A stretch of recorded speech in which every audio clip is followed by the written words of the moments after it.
At the end of murdering all the people on earth, I was going to murder my own family and then take my own life and become God.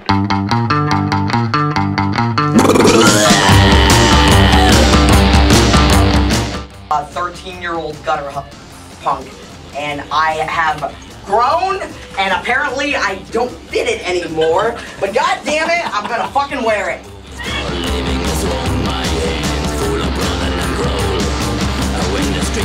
File here for cinema slaughter, the turtle stain of my pink satin pants.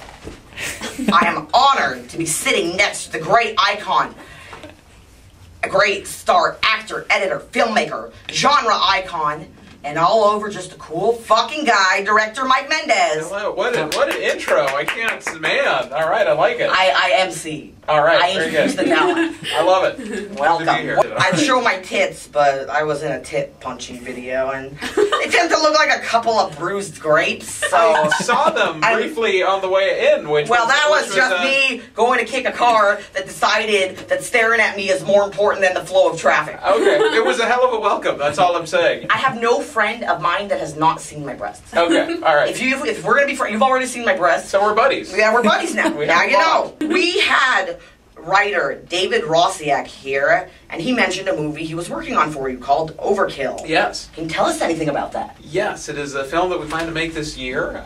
It is kind of in the vein of The Running Man meets Battle Royale meets all the 80s slashers. It was kind of the idea to mix about 8 slasher movies into one 85-minute kill ride. Good job. And the goal is to really have as much bloodshed and this dismemberment as we can jam into, an 80-minute film. So you also directed one of my favorite horror films, The Convent. Is it real life Satanists, or wait? Is it true that the real life Satanists were mad at you for the way they were portrayed? LaVey. Now, I don't. LaVey Satanists or Luciferians. Now, I don't want to speak that all Satanists were offended by it, but we did get a group of Satanists at some screening kind of going like, that was really offensive, we're Satanists, and we don't really like... You know who they are? You know who they are? They are the guys that play Dungeons & Dragons. They're like, if I draw a pentagram on my shirt, people will be scared of me, because look at me, I'm a fat tub of beanbag chair fill. So you had a role in Hatchet too. I did, if you can call it that, but it was like, you had a finger in the pot. I had an extended cameo. I had a featured cameo. It was very nice of Adam Green to have his friends. Did you steal the show? People say I stole the movie. No, it's not true. But people say that flattering yourself that I stood out at least in that scene. Well, you know what? Which is good. I got a close up. I'll recreate it. There you go. That was good mugshot. Yes, absolutely. Hopefully we won't be seeing you on any milk cartons. Hopefully not. This was the beginning of a whole little acting forte that I started. This was like I did like 5 things last year, so I don't know why. I don't know why people would say, hey. Well, sometimes your friends want you to be in. I've been in projects don't even know what they're called or who distributed them or if they ever finish. But they gave me free beer. Before we get to the real questions, my co-host Lipstick Lucy couldn't be here. No. She's a chronic case of diarrhea, vomiting shit out of her ass for 12 hours. Baby, the stars shine bright. So let's talk a little about Grave Dancers. One of 8 films to die for in 2006. For After Dark Horror Fest. For those who don't know what this movie is about, a quick synopsis. Drunken exploits lead to the ghosts of a child pyromaniac, an axe murderer, and a rapist chasing 3 college friends. Tell us your experience working on that film, and did you get free reign with it when it came to the blood and gore? Well, let's see. It was very cold. I remember that we shot in North Carolina. It was a freak winter. Here's the thing. I purposefully, and boy do I regret this, I purposefully restrained myself wanting to kind of make a more subdued mainstream movie. That got me nowhere. You know what? That got me nowhere. So now, you think you're evil, but you're not. Now, still sucking life from the mainstream. Exactly. So I wanted to, like, my mother could never see any movie that I made, so I was like, I'm going to make one that Mom can see. And so I did, and now I'm going to kill as many people as I can on the next one. If my family sees this, too bad. Lucy cut off her dick with a spork, and his burrito is rotting in his brown hole. Do you think dickless men can make it in Hollywood? Is a man without an organ? Well, I mean, Tom Cruise has gone pretty far, so. Oh, shit. Oh, fighting with big words. I don't know. I don't know about. Scientologists make better actors. Moving on. Some of your horror influences. Who are some of your favorite horror films? Well, I'm a huge fan of Sam Raimi, the Evil Dead films, of course. John Carpenter was like my hero as a kid and still is, and Peter Jackson love the early stuff. Not so much the Lovely Bones or the third Lord of the Rings film. I like to remember Dead Alive and Bad Taste and Meet the Feebles and stuff like that. Classic. So, Night of the Living Dead, yeah. Punk Rock Girl dancing naked.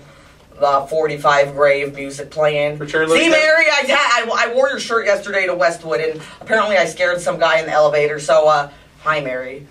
Hi, Mary. She's a friend. Hi. Yeah, she's a friend. Mary's a friend. Next time you have a garage sale, let me know, because I ran out of high heels to give away. What is your take on the current state of horror? What do you think of it? Like, what? It's kind of, well, okay, it's an exciting time to be an independent filmmaker. Matt? Bad time for studio or anything that requires a budget. Everything has to be either a remake or... what's actually really disturbing to me is the new board game trend. Like, it's not enough that, like, okay, we ran out of movies to remake. Let's make a fucking movie about a slinky. There really is a movie about a slinky? No, but there is Battleship, Ouija board. Oh my god! Ouija board movie? There's a Ouija board movie. Oh my god! Directed by McGee. Thank you, Lord. So now it's time for Death by Firing Squad. All right! Don't worry! This is what I've been waiting Don't worry, for. it's not literal. Okay, thank God. It might be a psychological death. Right. Or we might burn your spirits. All right. But you'll survive. Your body will survive. I'm up for it. I trust her. I don't know why, but I do. You should. Yes. So, quick set of questions. Answer right away. Boom, boom, boom, boom, boom. Bada bing. Okay. Then wham, bam, thank you, ma'am. Okay. But don't do me like that or I'll be mad. All right. Would you ever fuck a corpse? No. Favorite slasher scream queen? Jamie Lee Curtis. Gunshot wound to your balls or buried in your shit alive? Buried in my shit alive. Wow, a man that has balls. Favorite horror film? Evil Dead 2 or The Exorcist? Kubrick or Hitchcock? Kubrick, but that's a real tough one. But I love Hitchcock too. But Kubrick is what came out first, so I'll go with it. All right, this one's gonna not roll off the tongue as easily. Horror mashup: The Exorcist, Reagan McNeil versus The Infected from 28 Days Later.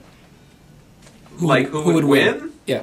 Oh, yeah. See, because I just had a mashup happen at my house when my Dr. Loomis action figure fell on my Reagan doing the spider walk. It was very dirty looking. To answer your question, though, Reagan is the devil, so therefore the devil's got to win over the infection. I mean, come on. So I'm going Reagan. Going with history. Yes. Lovecraft or Stephen King? I grew up with Stephen King. No offense against Lovecraft. So is that a bad answer? Romero or Fulci? Whew.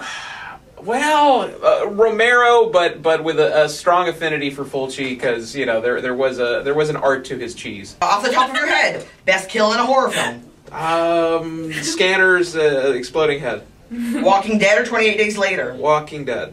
Your best horror film of 2010? Splice? Would you fuck a dead baby if your child's life was at stake? Probably not. I just made that one. My child's life's at stake. But okay, either you fuck a baby or your son dies. All right, I'll fuck the baby. Good job. Since this is Vile, and we're calling it a wrap. Thank you, good sir. Thank you. It's a wrap in Burbank. Get your cheap studio clothes. See you That's there. where I got my neon green Doc Martens.